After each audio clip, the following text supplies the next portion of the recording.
So today on the show, I'm catching up with the artist who is officially known as Andrew Allen Matthews. To some people, it'll be Andy Matthews, and some people it's even Alan Matthews.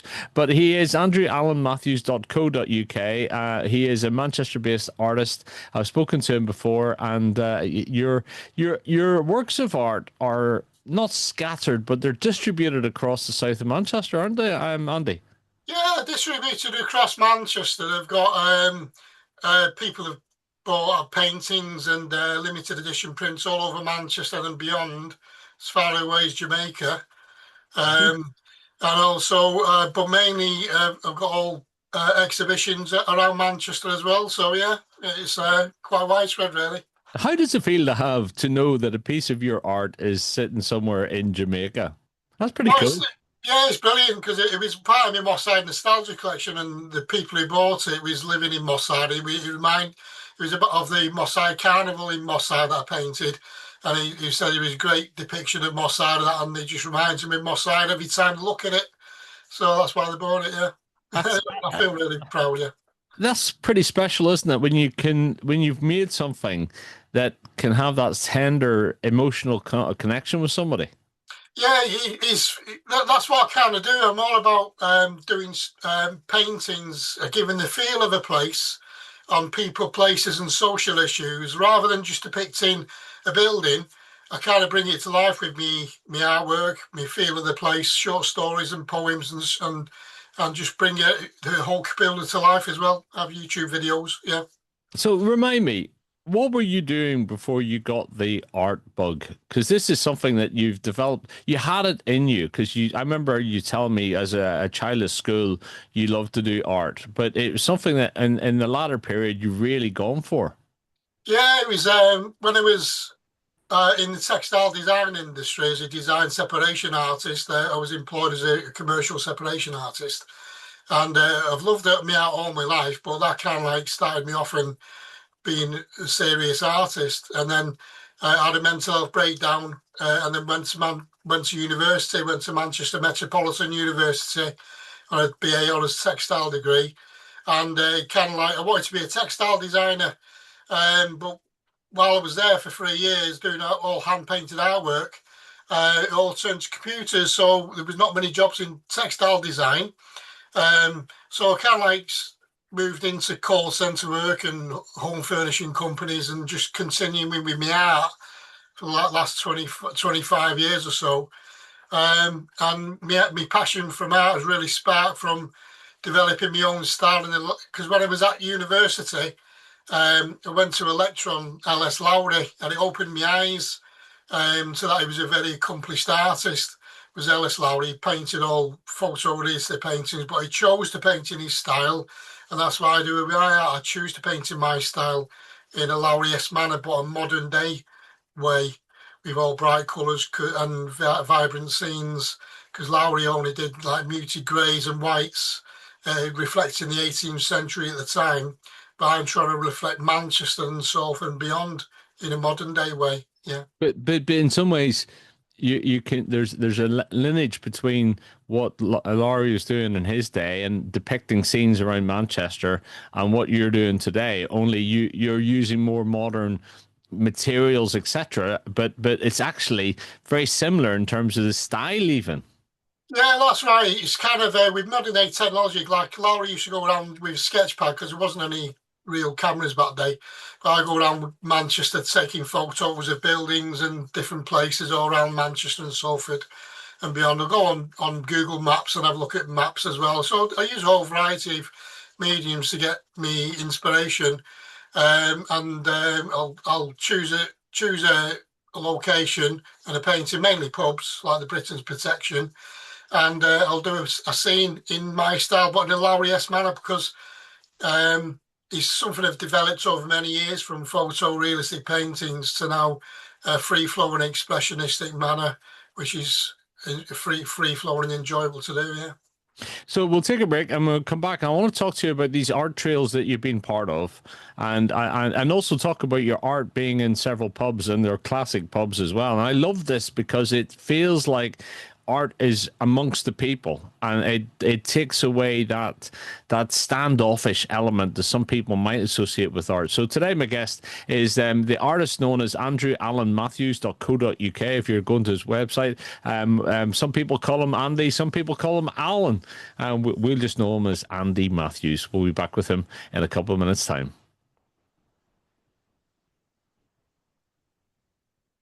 Today on the show, I'm delighted to be catching up again with Alan Matthews, Andy Alan Matthews. Sometimes Alan, I had to say, when people have several different names, when with brain injury, it can be an absolute nightmare. But I'm like that myself. Some people call me Rodney, some people call me Rod.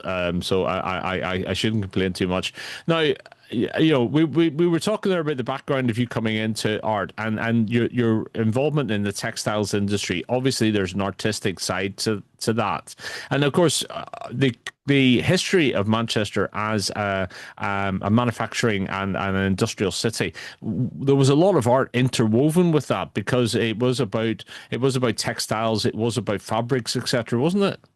Well, that's right. There was a big industry around Manchester area with all the cotton. They used to call it Cottonopolis town Yeah. back in the day, and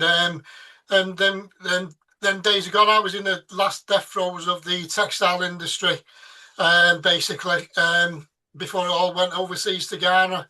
It was ABC Batik I used to work for as well, and they did batiks for African textile designs for ceremonial robes, etc. And that all got shut down. They were based in Hyde. It's all gone to Ghana now, like a lot of industry in the textile industry. There's hardly any industry in Manchester anymore. But yeah, it's the history I try to put into my buildings and people and places as well. And people are starting to discover some of the history through art trails that you've been getting involved with as well. Tell me about what they're about, actually. Yeah, so it was the first one that I did recently this year was with Sale Festival Art Poetry Trail, and I had one of my poems put up on the Caldo Lounge next to the King's Ransom pub there as well.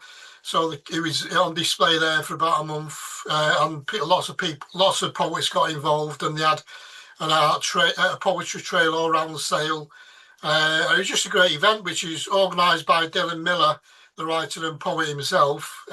So thank you very much for that. And it was just a great event. Also, he's organised a Stretford Museum poetry event that happened about 2 weeks ago, and that was a good event as well that he organised. One of my poems are up in there about the Gorse Hill pub in Stretford, about fans going to a game, Man City fans and United fans. So Remember you talking about that, yeah. yeah, so that's yeah. So each one of my paintings come with short stories and poetry to bring the meat on the bones of the paintings and highlights the good, the bad, and the ugly. A bit like me, really. And you know what I'm thinking about there, because we'll talk about Percival the Peak. We'll talk about one of my favorite pubs in Manchester, which is Britain's Protection. A lot of your art are on show in these places, and what I like about that is that it gets it out to people in non-stuffy environments, and I do think there was an element to which in days gone by, people of working class nature did appreciate the arts, did appreciate poetry. Poetry could be for anybody because it's cheap, isn't it? You can, and you can have a go. You don't need any materials. But I think sometimes people get confused that actually art is for a certain type of person, whereas That's right. actually we know from Lowry and we know from history it was for everyone. That's right, because it basically poetry and art all really came from the streets, really, mainly poetry. They used to do songs and in pubs all around Manchester and Salford, and just do poetry events back in the 18th century and throughout history. It was only with the elites museums, you can like become that hoity-toityness about it. Yeah. And it's like when I was first starting out, I was like going into museums and art galleries and thinking, what am I doing here? I can't display my work in here. But I got invited by Salford Museum and Art Gallery in 23, 24 to be an inaugural solo resident artist for an exhibition of me Salford and Manchester by Night collection, and that kind of was a big event really, and the hoity-toityness kind of fell away because you realise then actually it is for the people, and that's why I try and bring, and that's why I try and bring my artwork to people in pubs and around Manchester. So yeah, I like it accessible for the common man. And I mean, even if you take the works of Banksy, right? Yeah, In some ways, that's an illustration of it as well, isn't it? that's right. It's. I mean, a lot of people might disagree with the nature of how he does it because they might see it as vandalism, but it's art for the people, basically, isn't it? Yeah, that's right. It's also bringing a voice to your art as well, and that's what I do with my art. It's like art therapy for me, and it's bringing a voice to each one of my paintings. And if you ever get a chance to look at my website, andrewalanmatthews.co.uk, I've got lots of art and videos and paintings and short stories, poetry, sometimes singing. I can't sing for Toffee, but I've had a go. Well, so happened to all of us. Now, I want to ask you about passion, right? Yeah. Because when you're singing or you're doing poetry, you can hear the passion, you can inject the passion in a number of different ways. How do you express a passion or a love or an energy about a scene that you're painting? How do you go about embracing that Yeah. and communicating that? Yeah, so basically, I'll first start off with go around Manchester or Salford, take a photo of, say, the Britain's Protection pub, and I'll take a scene of what the way I want to depict it, go home, print it out, I'll look at it for a while, and then I'll do a sketch, and then I'll do a poetry around it, and the poetry kind of, it comes naturally to me, the poetry or short stories, and I'll write it in a way that it's like spoken word, as if you're speaking it in the pub itself, to a crowd of people. And my passion comes from that really, by depicting the actual scenes. And when I'm doing my artwork in the shed, painting away about 4 a.m, dancing away like a nutter with passion on, with music and everything blaring.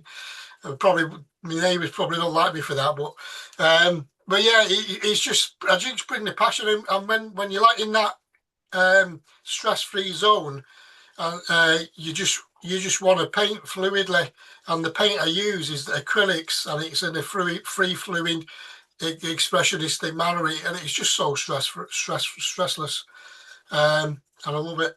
It's A just a lot of passion of people, mine. a lot of people would turn and say that the whole idea of painting something, getting the proportions right, getting the colors right, using acrylic, which is oil based, isn't it? So it can go off very quickly. Yeah, It's not easy to use. That would put them out in hives. They would be stressed. But yeah. you seem to just take into it. What do you think is behind that? Yeah, well, it's like there's a skill, and like drawing, watercolors, gouache, and acrylics and oil paints. There's a skill in every area, and it takes years and years to develop them skills. Certainly to put 50 years worth of practice in there.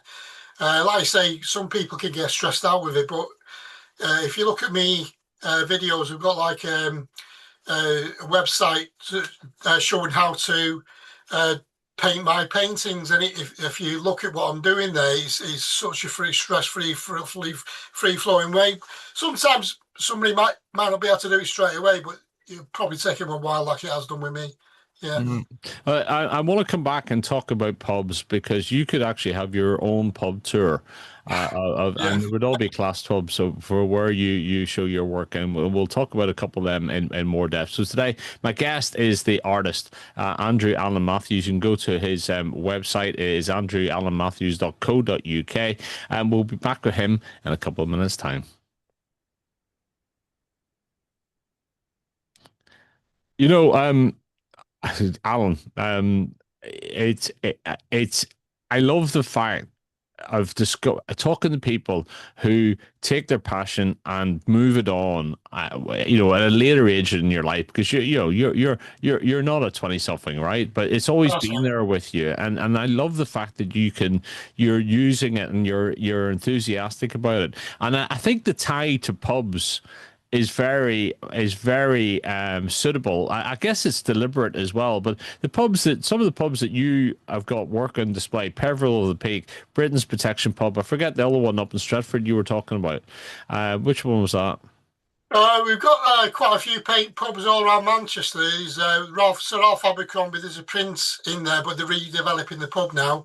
The King's Arms, Salford. You've got the Lower Turk's Head.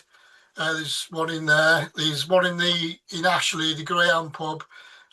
King's Ransom. They're all over Manchester, everywhere. So Have you yeah, got one in the Greyhound in Ashley? yeah, I got one in the Greyhound and Ashley pub there. Yeah, I and must. because I used to go there when I was a kid in my cycle there doing scrumping and going into the pub. Really? Yeah, I mean, that's literally down the road from us here, and yeah, that's right. I must look out for that. And so, do you loan them to them, or do they buy them, or what? How do you get your stuff in the pubs?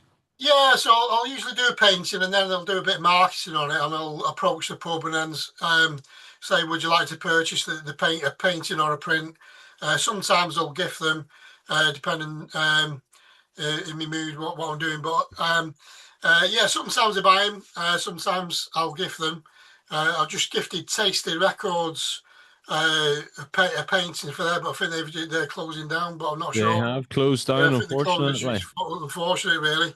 But yeah, Yeah. it's I'll try the best I can. I want art to be accessible and affordable for people, and that's what I'm about, you know. And it's but having him in pubs is just iconic. I got one in the Cringlewood Club in Novermore where my dad used to drink in. Story about my dad. One in in Wivenshaw. There's all over the place. Wow. And then here's the thing. What I like about doing that is you're making connections, aren't you? You're sort of connecting the history and the culture and the art with the story because Manchester is a city that's changing all the time, but there are these little jewels of ancestry, jewels of history that are at least being maintained, and we need to maintain them because otherwise it'll Yeah. just become a city like any other one, you That's know? right, and that's what I'm all about promoting the preservation of buildings in Manchester. I'm all for bringing a modern city to a modern city to Manchester, but you need to stop demolishing our heritage. It's like the Hotspur Press in Manchester and the Yes. Rialto in Salford. They was both burned down by mysterious fires. Yes. Um, but yeah, a lot of preservationists were trying to keep the building, but for some unknown reason, the fire started, and I don't think they're going to be able to keep that building now. But they are going to replace it with the look of the building, but in a modern way. And Is that what they're at going to least, do, Andy? yeah, they're going to build a skyscraper, but on the outside facade, it's going to be the same height and style with all the lettering of the Hotspur Press and Percy Brothers on the outside. There's going to be a courtyard there and shopping areas and well, so it opens it all up to people. So I think that's going to be a positive. So something out of a negative comes a positive, and that's what I'm also about as well. You touch on something because Manchester has always been a very progressive city, hasn't it? And That's it's right. and it's never been afraid to embrace the future, whether it be technology, whether it be about people, inviting people in, whatever it is. But at the same time, you feel like I mean it's changing all the time now, isn't it? And Yeah, definitely. I feel sometimes like I'm being left behind in it, you know? Yeah, that's it. It's like a Manhattan of Manchester, isn't it? That's what I class it as. Yeah, it is. Um, and I think that's progressive. I mean, there's a new influx of people from all around the world, and people come all around the world, especially in the Britain's Protection Pub and the Peveril of the Peak. The Peveril of the Peak has been voted the best pub in Manchester in the country actually now. It's been voted the best pub in the country, and Nancy Swanwick, who's just passed away, the landlady for 55 years. She was such an iconic landlady, and I'm really pleased that that went to Nancy Swanwick as well. Yeah, Yeah, And it's interesting because I now visit Belfast more often than I ever did before, when I go back, and you know you can do a lovely tour of pubs, proper pubs from a certain era, and what you get is you don't just get a pub and a drink, but you see the people that are there, and these yeah, people have been there, or people like them have been there through the years, through the generations, and some of them they're all from different backgrounds, and they all tell their own story. And it that's could be right. a Friday afternoon, and there'll be some blokes in there, maybe finishing early off a building site, or, alongside some people who might be writers or something like that. And you think there's something special about a pub, That's right. and you must find that when you're trying to capture it in a painting, is capturing the essence of it. Yeah, and that's what I kind of do. Capture the essence and character of the people, places, and around every pub that I visit. I try and put my own take on my thoughts on it. But everybody's got their own take on it. It's like I've sold quite a few prints with people commenting, "Oh, I met my missus in this pub. This is why I bought the print."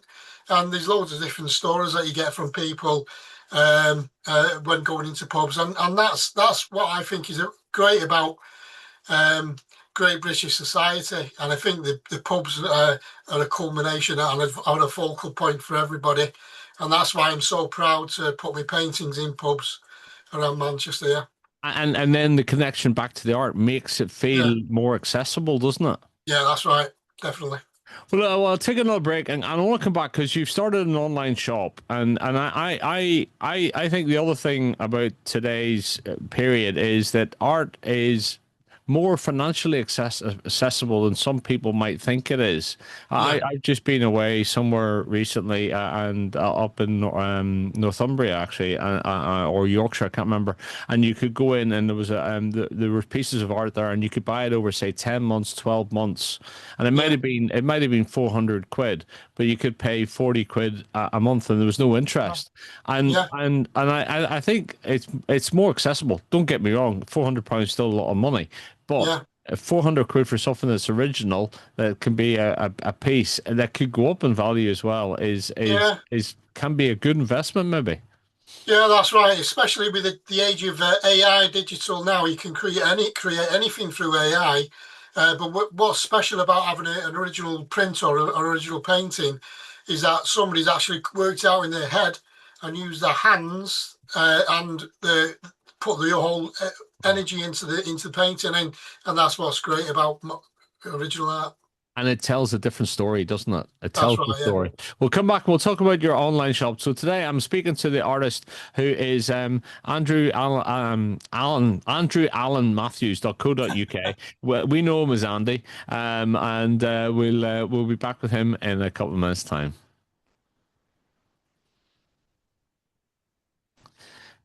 Now, Andy, the thing my daughter's an artist, and Oh, good. she started studied art in Leeds, and in the last couple of years now she's been starting to understand just what it takes to become a full-time artist, but all the other things you got to do, and I call it a portfolio career. She's got about 4 or 5 different jobs on the go just Yeah. to keep afloat, but you have to be able to be multi-skilled in a way, because you've got to be able to promote your work, and that sometimes is through social media or online, and therefore you're building other skills other than just the artistic skills. Is that what you find? Yeah, it's difficult because you can, like most artists, are one man bands like me, and you're doing absolutely everything. So it's kind of like you've got to be a passion in doing art.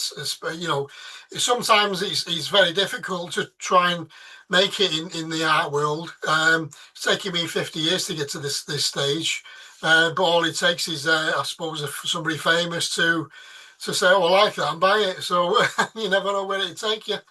Yeah. Yeah. So you're now selling through your website as well. Yeah, so I've got a shop page under andrewmatthews.co.uk. They've all got cityscapes of Salford, Manchester, London, New York, all different places. Lots of varieties of artwork there.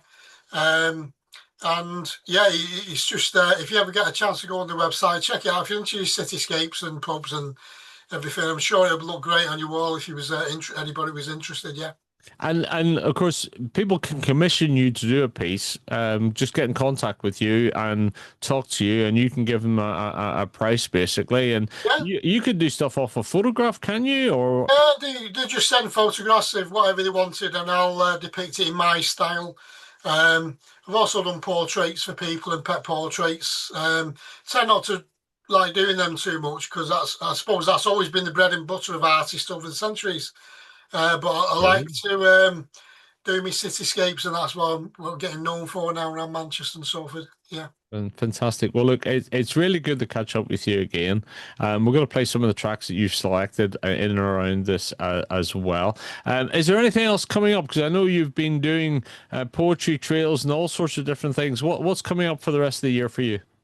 So the rest of the year, I've got an exhibition. Well, I'm the permanent resident artist in the Britain's Protection pub, which is anybody can go in for a pint and enjoy all the paintings and poetry in there. It's a fantastic place to go into. One of the best pubs in the country. Just a short walk down the road is the Peveril the Peak pub, which have got a limited edition print in there as well, which Nancy Swan was kindly allowed me to put in there for her, which they bought.